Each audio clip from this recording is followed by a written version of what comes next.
Hello guys, welcome to study skill success. MCC की तरफ से आप सभी नीट 2021 कैंडिडेट्स के लिए एक इम्पॉर्टेंट अपडेट आया है। काउंसलिंग के रिगार्डिंग जो काउंसलिंग रूल्स हैं उनको चेंज किया गया है और नए रूल्स जानना आप सभी के लिए इम्पॉर्टेंट हो जाता है, क्योंकि नए रूल्स के जाने बिना अगर आप काउंसलिंग में पार्टिसिपेट करते हैं तो इसका खामियाजा आपको आने वाले 4 से 4.5 साल में यानी कि आपके एमबीबीएस सेशन में आपको भुगतना पड़ेगा। अब क्या है नए रूल्स, आइए जानते हैं। नए रूल्स को जानने से पहले सबसे पहले ये जानना हमारे लिए इम्पॉर्टेंट होता है कि इस रूल्स के चलते जो पुराने रूल्स हैं वो क्या थे। पुराने रूल्स कुछ इस प्रकार थे कि अगर आपने राउंड 1 के काउंसलिंग में पार्टिसिपेट किया और आपको सीट मिल गई है और उस सीट को आपने ज्वाइन भी कर लिया है, ज्वाइन करने के बाद आप सेकेंड राउंड की काउंसलिंग में पार्टिसिपेट करते हैं आपकी सीट को अपग्रेड करवाने को लेकर, लेकिन आपकी सेकेंड राउंड की काउंसलिंग में सीट अपग्रेड नहीं होती है, तो सेकेंड राउंड का जो रिजल्ट है उसके 2 दिन बाद तक आपके पास ऑप्शन रहता था कि पहले जो आपको सीट मिली है उस सीट को आप कैंसिल कर सकते हैं। लेकिन अब इस रूल को हटा दिया गया है, अब ऐसा नहीं होगा। तो अब कैसा होगा, अब देखो, जो आपको फर्स्ट राउंड में काउंसलिंग मिली है उसके पास आपको ऑप्शन है कि 9 फरवरी तक आपको उसको ज्वाइन करना है, और ज्वाइन करने के बाद अगर आपका मन बदलता है तो आप 15 फरवरी तक उस सीट को रिज़ाइन कर सकते हैं और 17 फरवरी से आपके राउंड 2 के जो रजिस्ट्रेशन है वो स्टार्ट हो रहे हैं।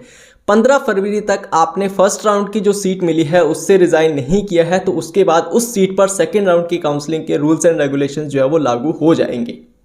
फिर आपको सेकेंड राउंड की काउंसलिंग के जो रूल्स है उसके अकॉर्डिंग ही चलना पड़ेगा। अब यार, फर्स्ट राउंड तो फ्री एग्जिट है, उससे आप कभी भी एग्जिट कर सकते हैं, कोई भी प्रॉब्लम नहीं होगी। लेकिन सेकंड राउंड में ऐसा नहीं होता है। सेकंड राउंड में सारे के सारे रूल्स जो है वो चेंज हो जाते हैं।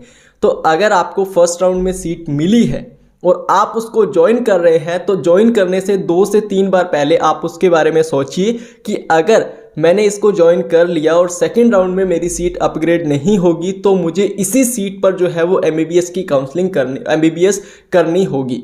ठीक है, तो आप अगर सीट को ज्वाइन कर रहे हैं तो इस बात को आप ज़रूर सोचिएगा कि मेरी सीट अपग्रेड नहीं होती है तो आगे आने वाले 4 से 5 साल में मुझे इसी कॉलेज से एमबीबीएस करनी होगी, आने वाले 4 से 5 साल मुझे इसी कॉलेज में बिताने होंगे।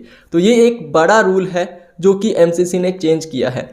पहले तो आपको पता लग जाता था कि मेरी सीट अपग्रेड नहीं हुई है, अब मैं इसे छोड़ सकता हूं, लेकिन अब ऐसा नहीं है।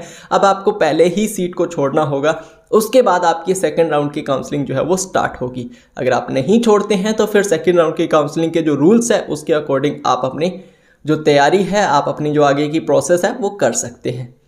तो ये सिंपल भाषा में मैंने आपको रूल्स समझा दिए हैं कि क्या होता है क्या नहीं होता है। अब आप देख लीजिए कि आपको जो सीट मिली है उस पर आपको पार्टिसिपेट करना चाहिए या फिर नहीं करना चाहिए। आपको सीट मिली है या नहीं कमेंट सेक्शन में ज़रूर बताइएगा। और इस काउंसलिंग रूल के रिगार्डिंग कोई सा भी डाउट है तो आप मुझे टेलीग्राम पर मैसेज कर सकते हैं। मैंने टेलीग्राम हैंडल आपको दे दिया है, इस पर आप मुझे डीएम भी कर सकते हैं या फिर आप चैनल ज्वाइन कर लीजिएगा, क्योंकि यहाँ पर आपको सारी details and information medical education के रिगार्डिंग मिल जाती है। बाकी मिलते हैं नेक्स्ट वीडियो में, तब तक के लिए good luck and have a nice day.